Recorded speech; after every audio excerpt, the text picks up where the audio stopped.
All right, so this vest I'm going to work on is going to give me an opportunity to talk about patches. Maybe if you're trying to do them yourself, I can give you a couple of tips. Now, several things. So I have to do a bit of a rework on this one. One of the reasons is this one here in the middle was not centered. Here, am I centered? There we go. So this wasn't centered properly, and then everything else that was lined up to it in this area here was also crooked, which, you know, it looked fine. It was just a little bit off. But as we're moving up and we're building and adding more patches, what happens is it grows exponentially, and you wind up with this like weird spread, and nothing looks right. So it's really important to start off in the right direction. Now, let's get my measuring tape. So how do we start off? Well, first you got to find the center. So it's not really so important where you measure from, as long as it's the same level. So I got here 24.5 inches. So that would be 12.25. So you can see here, I made a little chalk line. Sometimes I use a silver pen, but today I decided I'm using chalk. The silver gel liners, which are these, you can buy them at Michael's. You can draw on the leather and then it comes off. Sorry, a little bit of spit polish there. So anyway, so we want to start off by finding the middle, and then I'm going to measure here at the bottom as well, edge to edge, and I've got 23, so that would be 11.5, which, bam, there's my center. So then what I'm going to do is I'm going to line that up, and I'm going to draw, make sure everything's sitting nice and flat, and I'm going to draw straight up. However, don't count on your dress being, or your vest being straight, because sometimes you buy them and they are made cheaply and they are crooked. So also take another measurement over here and make sure you're still on. Now, if I'm looking here, let's move that over a little bit, it's still a tiny bit off. So I'm just gonna wipe that, and let's make absolutely sure that we are nice and straight. Okay, so then now we got the center one up. So he started off by the center and then started building out this way, and then you start building up.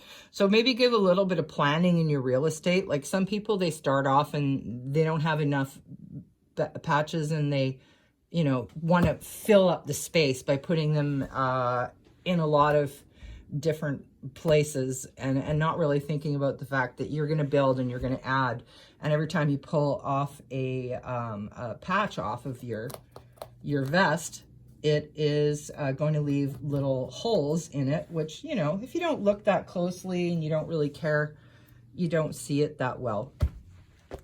So another thing, yeah, so where was I? Oh yes, I was putting patches on. So when I put them on, I use this double-sided sticky tape. I believe it's 0.8 millimeter. I get it at Dollar Tree.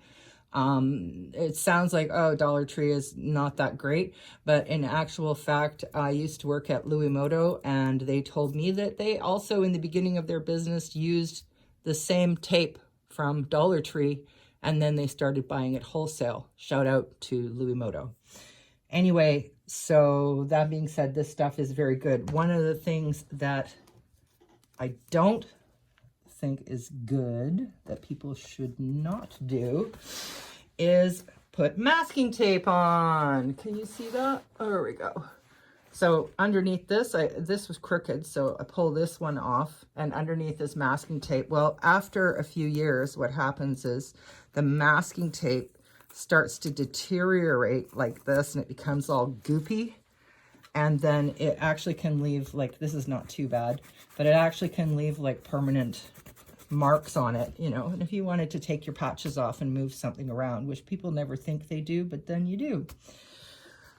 So then this guy is going to go back on here. But I don't know if you noticed. So these guys are all straight based on this center line. But then what happened over here is somebody started following the sideline. So the back of a jacket is, back of a vest is not actually straight. It's actually sort of barrel shaped, like barrel vase shaped, however you want to do it. But anyway, so this is slightly curved. So that means that what you need to be doing is you need to be following the same line from the center rather than from the side, because what will happen is if you do it from the side, you're going to be building out here and you're going to make like a V in between, right? Because it'll be like spread. So I pulled these two guys off. Anyway, I generally start by folding it in half. And I put a tiny little mark there. This one I'm doing with chalk because sometimes the blue chalk doesn't come off, so I try to keep it really tiny. And the silver will not come off of a patch. All right, so now what I'm going to do is I'm going to take a grid ruler and based off these guys, which are all straight. Because I made them nice and straight. I'm going to, there we go, I'm going to draw a new line, and put this lovely one back on here, and I want to try to cover some of those little holes, there we go, that's actually pretty good. I usually leave, excuse me, about a centimeter between, so that they don't look so crowded, so I'll just do, also this helps me line up a bit. So this one here is going to go right there, does that look straight? Looks straight to me, and then this guy here, oh, here, I got one of these guys. Fold that in half. Make a tiny little mark there. Same here. Now this one is probably we're better off to find the center of it. So let's see where I want to, okay, I want to kind of put it back where it originally was. So let's square over. And then I'm going to square down. And then that guy's going to go there. And then that way when we keep following up, everything is square. So let's start off. Let's see if my iron is hot. Usually when I've taken one off and put it back on again, I go around and I just tidy it up a little bit with the scissors and I give it a bit of steam on the iron. That's a little nicer. All right, I don't know, can you see this? Maybe I need to adjust this a bit more. There, that's better. Okay, so I just go along like this, and then I kind of put my finger on the outer edge, and then you see the way the inner edge of this is kind of ruffled, I guess. That doesn't matter, because when I pull the tape off, or when I pull the, I don't know, the one that keeps the double-sidey on, it doesn't matter because it all sticks together and lays down flat. So just do the other one.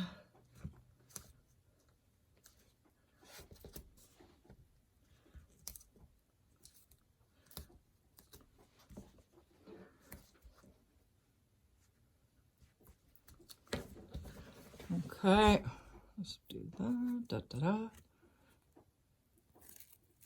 So when you're doing multiples as well, I don't want to go and put all of them on with double-sided tape because when I go to stitch them, they get bumped and knocked and then they just fall off and you have to put them on again. So when I'm putting them on, I'll usually put one or two on, stitch those, and then go back and put the next one on. So I can see I've got my two little blue marks there. I can see one at the bottom, one at the top. There we go, it's on. Bob's your uncle and Fanny's your aunt. This one's gotten a little hairy, but just be very, very careful if you do that because this is rayon and it burns. Okay, so let's leave those on there and see if they fall off. Okay, so same thing with this one over here. Same sort of deal. square everything up.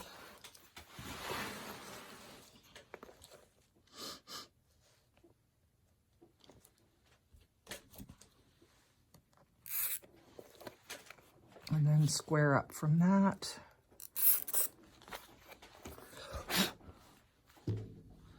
And then this one, I didn't make a mark on it yet.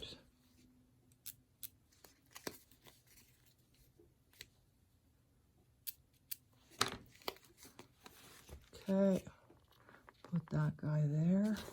Cover as much of the holes as I can.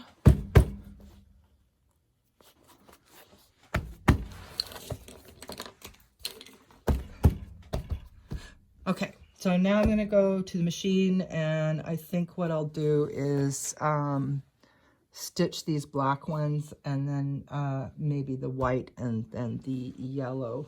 And then I'll go, there's more. So another thing you have to be very aware of is that when you're stitching them, and that's what just happened to me, if you get a pleat in your lining, like so, and you stitch it down, because a lot of times you don't see it, right? The lining's on the bottom part. What happens is that little pleat, being very small, when you put the jacket on, it pulls. I don't know, can you see that? It pulls, and you wind up getting like excess leather there. So you have to make very sure that the lining is all sitting flat. Now, sometimes what I do in a situation like this, where it's not just one patch and I'm doing multiples, I will push the lining up with my fingers, and then I take a couple of safety pins.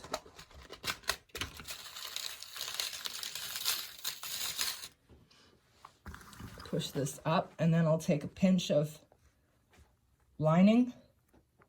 This works really well on jackets. The jackets are really hard to sew patches on if the lining won't sit flat. So this is an industrial walking foot machine. You don't have to have an industrial walking foot to sew patches on. It is awesome, I will not lie. However, with a small home machine, you can actually do it. You have to get a heavy needle or a leather needle for it. Here, right now I got yellow on the machine, so maybe I'll do the yellow ones first, hoping all my other stuff doesn't fall off. So make sure that my lining is taut underneath. And here I go. So the trouble with a domestic machine is that, not that it doesn't go through the thickness, it's that it's really hard to get it into the machine because it's a smaller, less heavy duty. But if you are doing it on a domestic machine, what you should be doing is you should buy a buttonhole twist, which is a heavier weight of thread for your domestic machine, and then elongate your stitch. So in the industry, they go stitches per inch. So what you do is you take your ruler, you measure an inch, you make a little mark, and then you count the number of stitches. Although you do have this dial here on the side, but every machine has a different number of stitches, not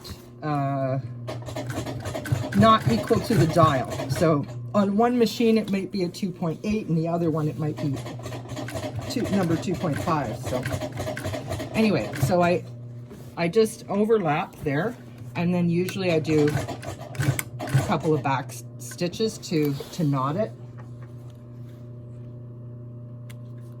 I'll just trim that off. Let's do the other yellow one. That looks a little bit crooked to me. So before I do the next one, let's have a look and make sure that the lining is sitting nice and flat.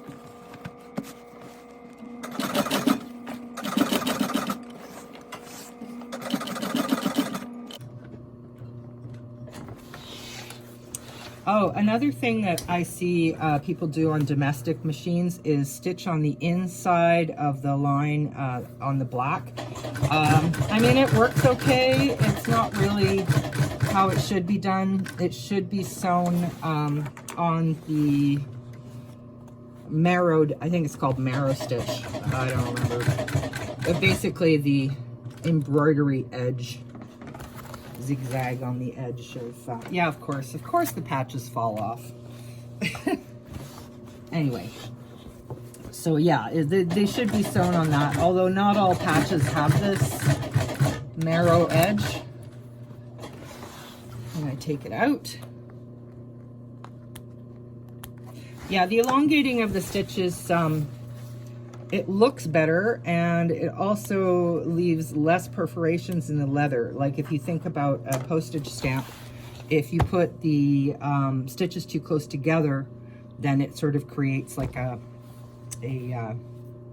perforated stamp. So in the instance of this guy, if you can see, the border here is super tiny, and that's going to be a little tricky to sew. These ones, I hate these. Anyway, so on this one, I would reduce my stitch length. Oh, did I tell you how many SPI?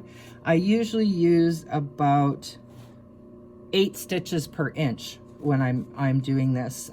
Your normal fashion length is like 10 stitches per inch, so they're longer stitches. Anyway, so with this one, I would reduce it probably down to about 10 stitches per inch when I go to put it on. But right now, it just fell off. Just gonna switch my thread to black.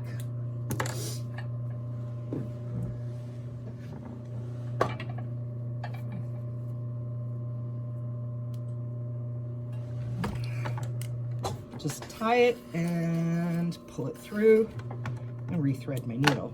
Voila, it's now black.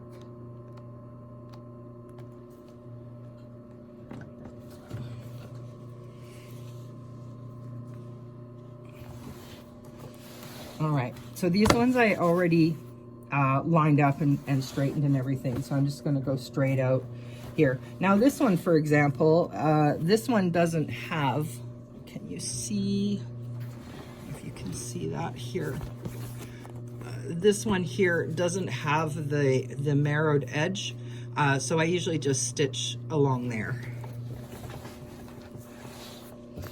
So for this machine, I use what's called bonded nylon, which is like probably one of the strongest you can get, aside from, what is it, not Teflon thread, Kevlar thread you can buy. So most motorcycle gear, even racing gear, is made with bonded thread, bonded nylon or bonded polyester. The only time I've ever seen Kevlar thread in a motorcycle was a racing suit, and that was quite a high-end custom-made racing suit. And then, you know how I could tell was because Kevlar thread only comes in one color, and that color is, can anybody guess? Yellow. So if you see yellow thread inside your racing stuff, it is Kevlar thread, but it's not that common. It's also really expensive. I looked into it before. It was like $130 a cone. So like for something that size in the Kevlar thread, yeah, it's like $130. And this one is about $60.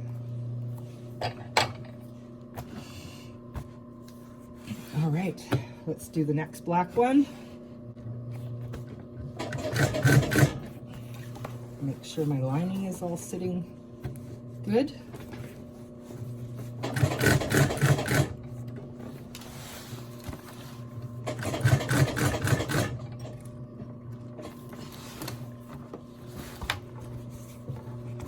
See the way I'm swiping my hand underneath it to make sure that the lining is coming up.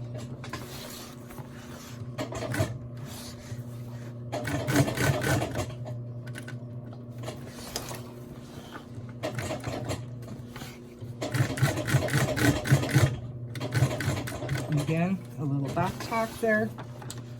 Pull it out. Once again, check on the back side. Make sure you haven't caught your lining anywhere. Because on the last one I did that and then I had to undo it and do it again.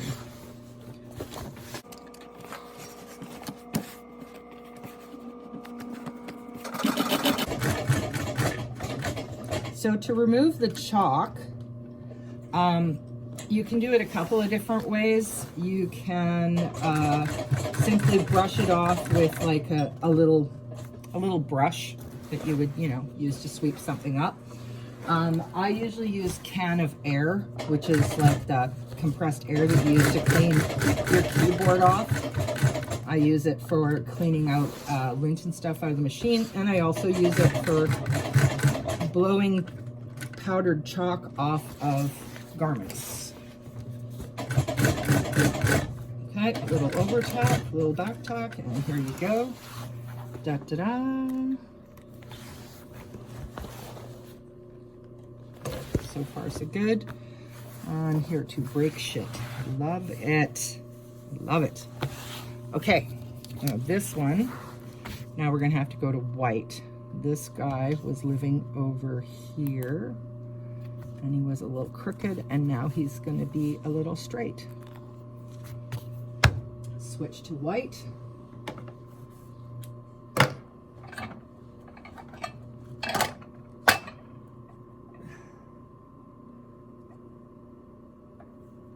Also, yes, you can do this by hand.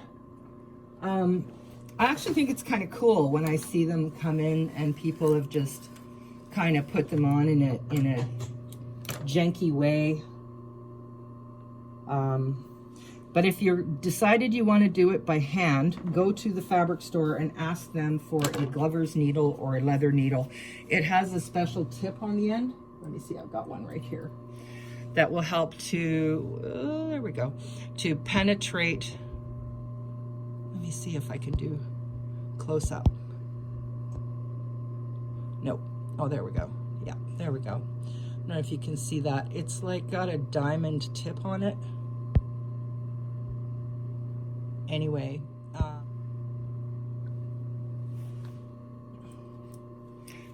so anyway, yeah, so if you use the diamond tip needle or the glover's needle, you'll have a much easier time pushing the needle through the leather. And again, I would suggest using a nice heavy thread, like a buttonhole twist, which works well for hand stitching as well as on your domestic home machine. If I have patches that somebody else did and they've been done with just like regular fashion thread, I can just rip them off like with one hand, just like that. So they're not really sewn on that well.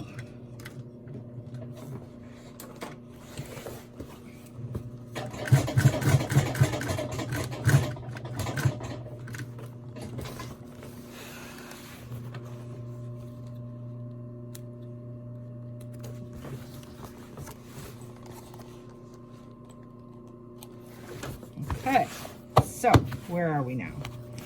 All right, so I'm going back, oopsie, going back here. This guy's gonna go back on, there's my, I see my line there.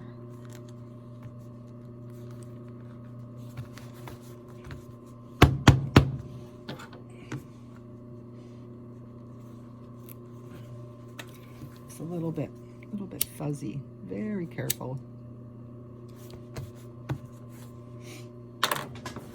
Okay.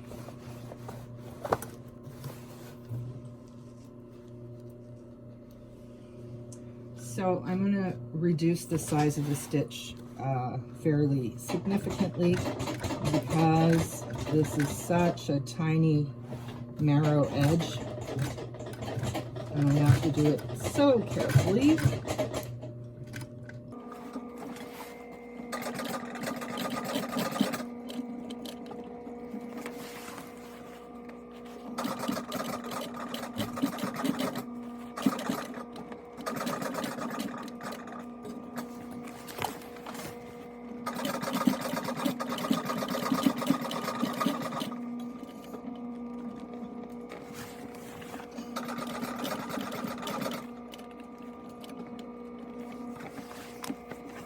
here again, lining.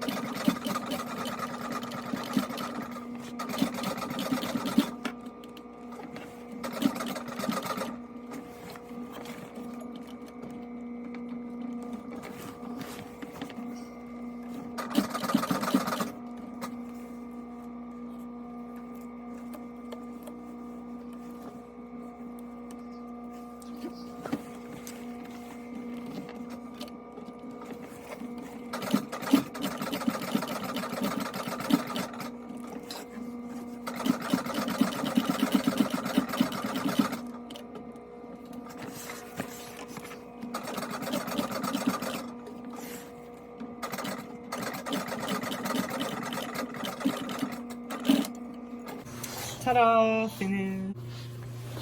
Found it.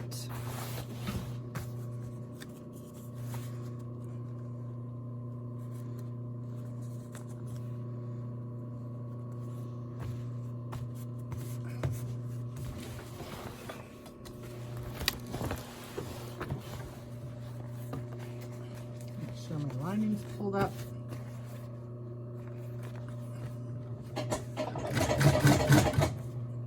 This one, I think I would like a longer stitch. There we go. The longer stitch just looks nicer on these fatter narrow stitches. They are, just looks a little beefier, you know. There's no rule that says it, but that's the way I think it looks nice.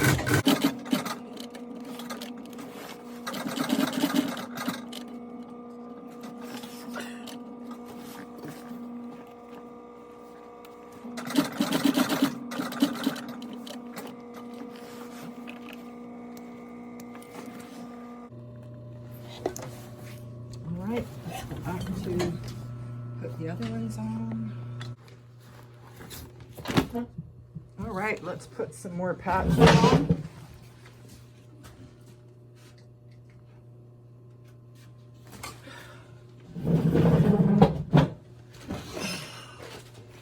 So we'll have a look at the back.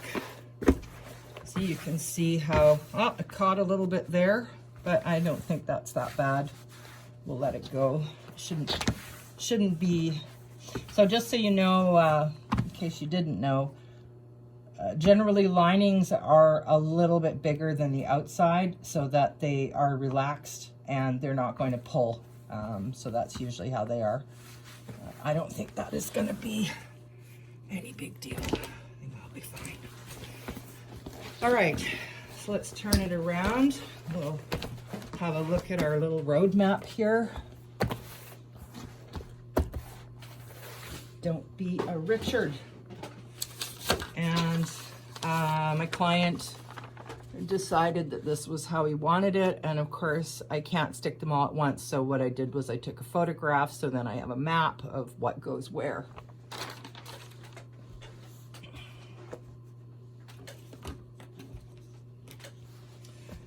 Now, stupid should hurt. Love it. Okay, let's make another. Alrighty.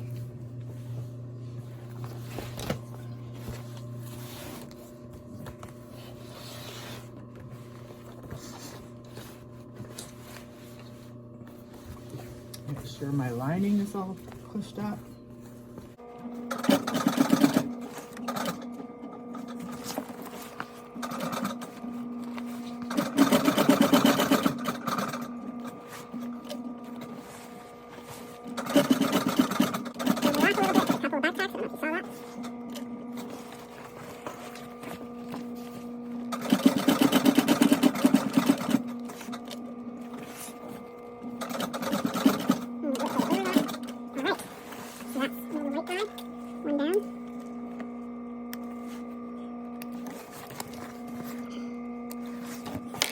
So now, I know I'm thinking about this one right here, if I should stitch it on the white. I think I'm going to stitch this one on the white, even though it actually has another border around it, but I think the white will be better. It'll be more solid. I think it'll look pretty.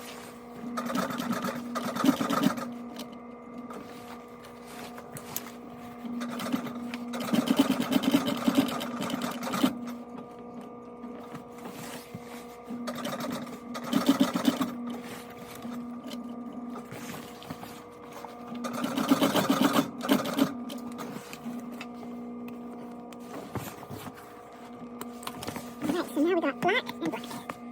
Switch my thread.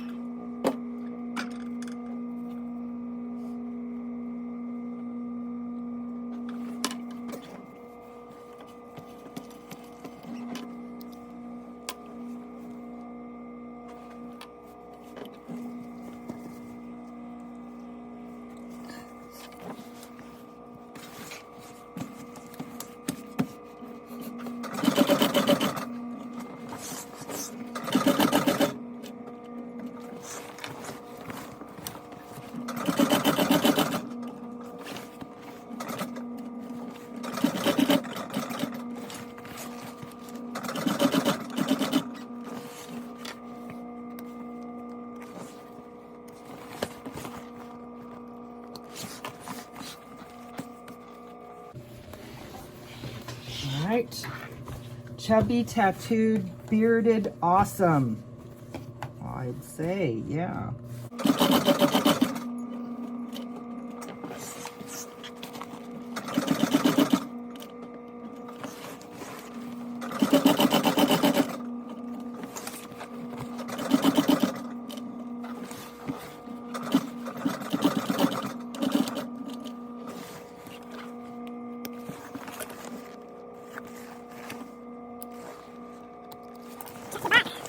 Still good?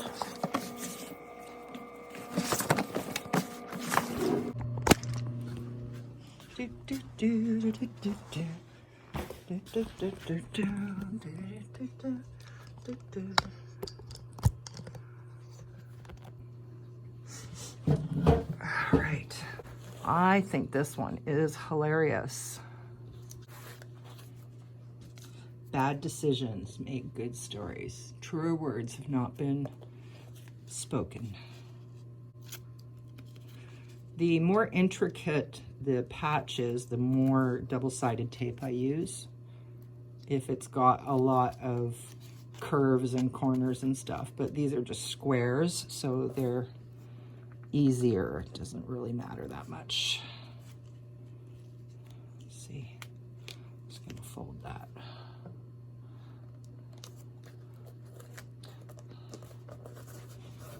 All right, so one more black and one more white, and then she's done.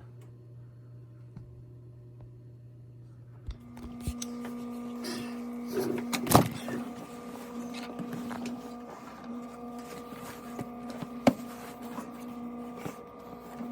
here, I can put that on quite straight. There we go.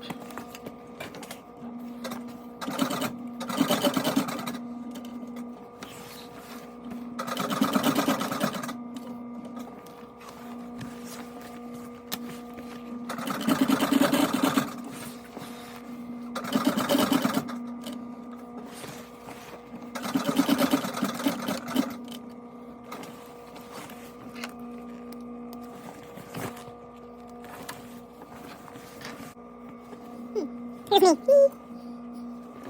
Alright, last but not least. Fuck you, I have enough friends. Awesome.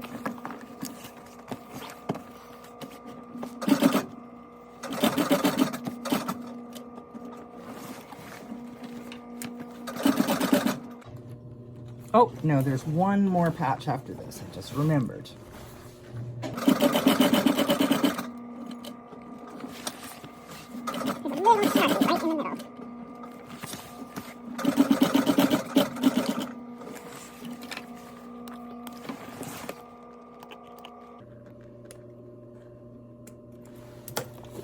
All right, so since I'm going to put a patch up above, I'm going to release the safety pins so that the lining can relax.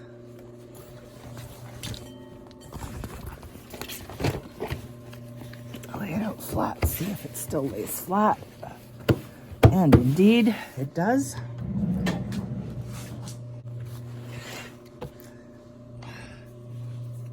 Baby shark, do do do do do, baby shark, do do do do do, baby shark.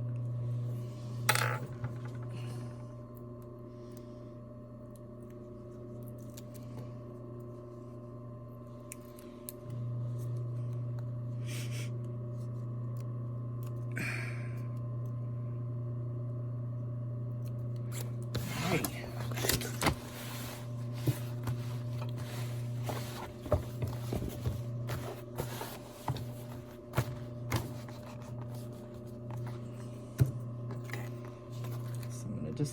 extend this line up. I'm going to double check that that is the center by lining up the two shoulders. Oh, it is ever so slightly off.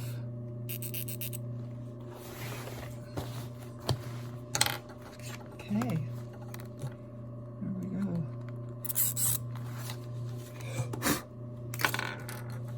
All right, so let's do baby shark right here. And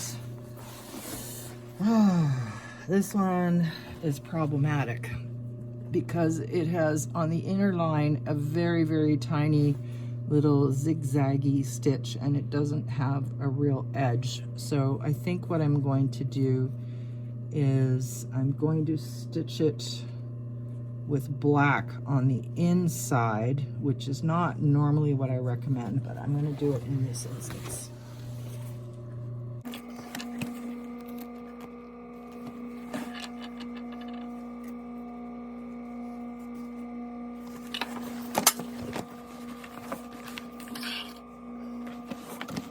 Make sure my lining is sitting flat. Switch to black. Back to black.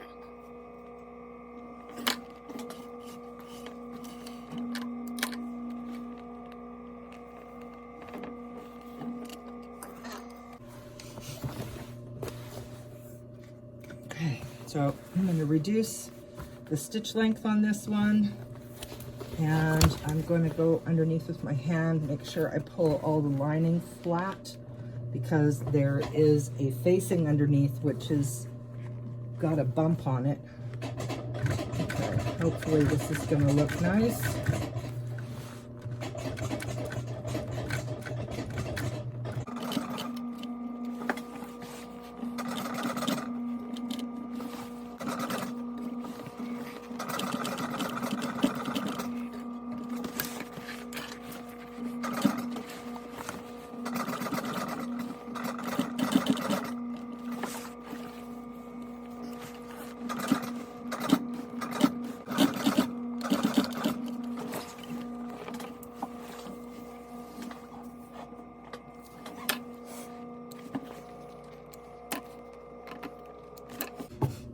Sometimes I burn the ends, but not usually. Usually with the patch. Sometimes you can just trim them really short. Anyway, da-da-da, finished. And da-da-da, doo-dee-doo. And that is how Paula sews patches. And here she is, finished. It's not hanging on the mannequin straight, but believe me, it is straight. Ta-da!